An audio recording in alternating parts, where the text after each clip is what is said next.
हाँ जी भाई, तो आज बात करते हैं कनाडा विज़िट वीज़ा की।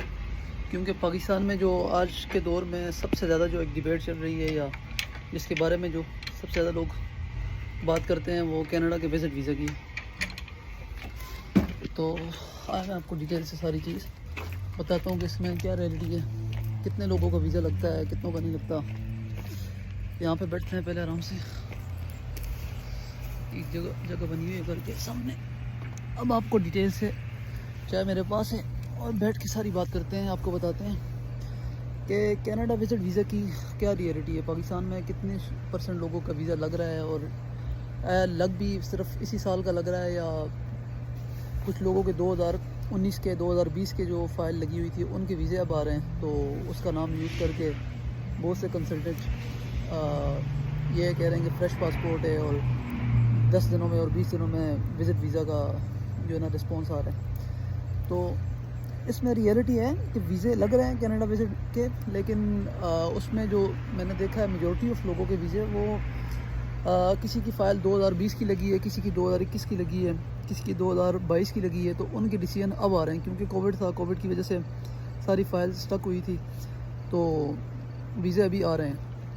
बाकी नॉर्मली जो एक सबसे बड़ा मसला है लोगों का, वो ये है कि विज़िट वीज़ा के बारे में लोगों को मालूमात नहीं पता कि करना क्या है, कैसे अप्लाई करना है, कौन कौन से डॉक्यूमेंट्स हैं और कितनी फ़ीस है इसकी एक्चुअली, और ख़ुद अप्लाई कर सकते हैं नहीं कर सकते। तो इस वीडियो में आपको सब बताने वाला हूँ। तो आप बाकी नॉर्मली जो एक सबसे बड़ा मसला है लोगों का, वो ये है कि विज़िट वीज़ा के बारे में लोगों को मालूमात नहीं पता कि करना क्या है, कैसे अप्लाई करना है, कौन कौन से डॉक्यूमेंट्स हैं और कितनी फ़ीस है इसकी एक्चुअली, और ख़ुद अप्लाई कर सकते हैं नहीं कर सकते। तो इस वीडियो में आपको सब बताने वाला हूँ। तो आप मेरे साथ रहें और वीडियो को शेयर भी करें साथ में। वीज़ा कनाडा विज़िट वीज़ा की वो है आपका पासपोर्ट में मिनिमम जो आपके टाइम हो वो 6 मंथ का हो पासपोर्ट की एक्सपायरी में। और इसके अलावा जो सबसे one of the main important documents है बैंक स्टेटमेंट, क्योंकि कनाडा विज़िट वीज़ा के बैंक स्टेटमेंट के बगैर नहीं लगता। इसमें लोगों की बहुत सारी कन्फ्यूजन है कि बैंक स्टेटमेंट किस किस्म की, क्योंकि वो मुझे काफ़ी दोस्तों के मैसेज आते हैं, वो कहते हैं कि यार हम किसी से पैसे ले के रखा लेते हैं 1 महीने के लिए, ठीक है, और कर लेते हैं, लेकिन इस तरह नहीं। विज़िट वीज़ा की या चाहे किसी भी वीज़ा की बैंक स्टेटमेंट का जो मतलब होता है कि वो आपका मेंटेनेंस चेक करते हैं कि आपका पिछले कितने टाइम से आपके पिछले जो मिनिमम एक टाइम ड्यूरेशन है वो विज़िट वीज़ा की या स्टडी वीज़ा की वो 4 मंथ है। मतलब कि आपके पिछले 4 महीनों से आपका अकाउंट कितना मेंटेन है, आपका बैलेंस कितना इंटर हो रहा है, कितना आउट हो रहा है, ठीक है, ये सारी चीज़ें। तो बैंक स्टेटमेंट की एक सबसे बड़ी बात है। दूसरा ये कि आप किसी से पैसे ले के रखवा लें 1 महीने के लिए, 10 दिनों के लिए, और आप विज़िट वीज़ा अप्लाई कर ले, तो इस पर कोई फ़र्क नहीं पड़ता आपके वीज़े का, आपका वीज़ा नहीं लगेगा, कभी भी नहीं लगेगा ऐसी बैंक स्टेटमेंट पे।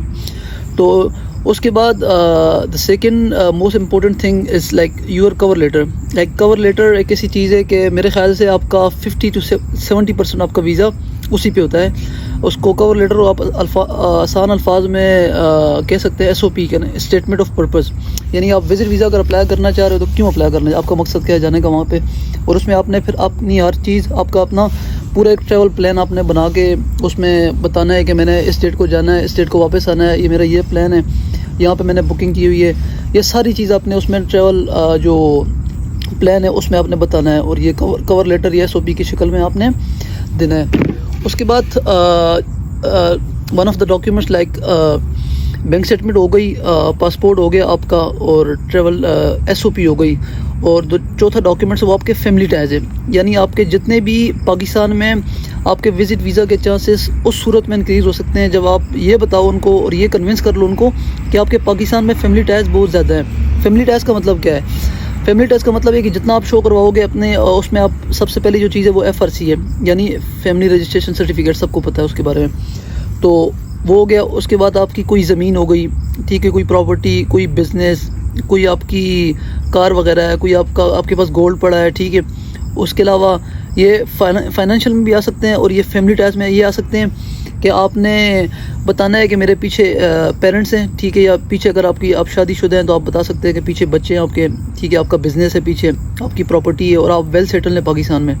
तो ये डॉक्यूमेंटेशन में आपको शो करवाना है। जस्ट कवर लेटर में लिखना या मेंशन करना ज़रूरी नहीं है, आपने उसके साथ आपने डॉक्यूमेंटेशन भी लगानी है कि ये डॉक्यूमेंट्स है मेरे पास, ये मेरी कार है, ये मेरी प्रॉपर्टी है, ये मेरा घर है, इसकी इतनी एवोल्यूशन है, इतनी इसकी वर्थ है।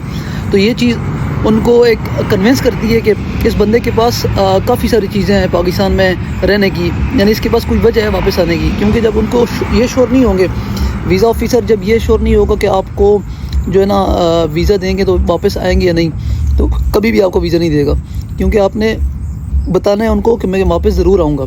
ये चीज़ें हैं। तो ये 4 डॉक्यूमेंट्स हैं। इसके साथ आपने एप्लीकेशन फ़िल करनी है, एप्लीकेशन फॉर्म है जिसकी ऑलमोस्ट $100 तकरीबन कैनेडियन डॉलर 100 बनती है। तो पाकिस्तान में कोई उसकी 22 से 23 हज़ार रुपये फ़ीस बनती है। उसके अलावा $85 आपकी जो है ना वो फिंगरप्रिंट्स की डेट लेने की, आपकी अपॉइंटमेंट की, आपने वो फ़ीस सबमिट करवानी है। तो ये टोटल आपकी $185 में आपका कनाडा का विज़िट वीज़ा अप्लाई हो सकता है, अगर आप ख़ुद घर बैठ के करो।